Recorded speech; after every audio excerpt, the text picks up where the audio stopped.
Hello, hello, bonjour, je suis très ravie de vous retrouver aujourd'hui avec cette nouvelle recette du sanga aux épinards. Mais avant de commencer, je vous invite à vous abonner pour tout simplement me donner le courage de vous produire plus de vidéos afin que ensemble nous apprenions à manger et à cuisiner nos mets traditionnels avec des produits locaux. À tout de suite pour la suite de la vidéo. Pour ce faire, nous avons besoin du maïs, des épinards, de la pulpe de noix et de l'eau. Donc, moi, je vous présente le maïs. Étant donné que c'est la saison du maïs, donc je préfère acheter le maïs en épi. J'ai pas encore fait l'expérience du sanga avec le maïs en boîte de conserve. Peut-être que je vais essayer parce que j'aime beaucoup le sanga. Mais pour le moment, je préfère acheter le maïs en épi et le découper comme on nous l'a appris étant toute petite. Donc, voilà. Donc, là, vous avez votre pulpe de noix que vous retrouverez partout. Dans toutes les boutiques exotiques, il y a la pulpe de noix, peu importe la provenance, la pulpe de noix égale pulpe de noix. Ensuite, j'ai des épinards. Moi, j'ai pris des épinards en branches et des épinards hachés.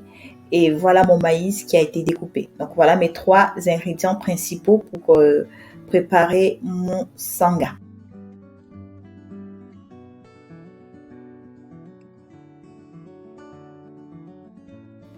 Donc là, on a ma pulpe de noix. Visiblement, elle est super lourde. Donc, je vais rajouter l'eau au fur et à mesure pour obtenir la contenance de liquide que je souhaite.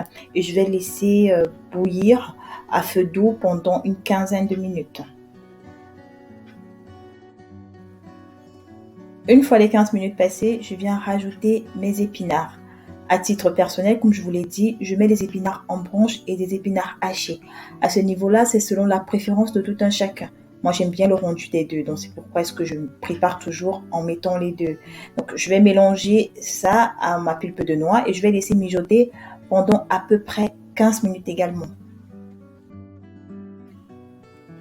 Là, ma pulpe de noix se mélange très bien à mes épinards. Les 15 minutes écoulées, je viens rajouter le maïs au reste de ma cuisson.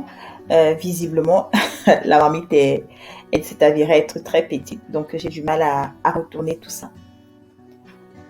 À ce stade, on laisse minimum 30 minutes le sanga bien mijoter, question que tous les ingrédients se mélangent et retourner de temps en temps. Ici, je commence à être satisfaite de la texture de mon sanga, de sa couleur et surtout de son odeur. Donc, je vais encore laisser mijoter au feu parce que j'aime pas quand c'est liquide. Voilà, votre sanga il est prêt. Le sucre, vous le mettez avant ou après, ça dépend de vous. Mais moi, personnellement, je ne le mets jamais à la préparation. Je vous souhaite bon appétit, bonne expérience et à la prochaine. Au revoir.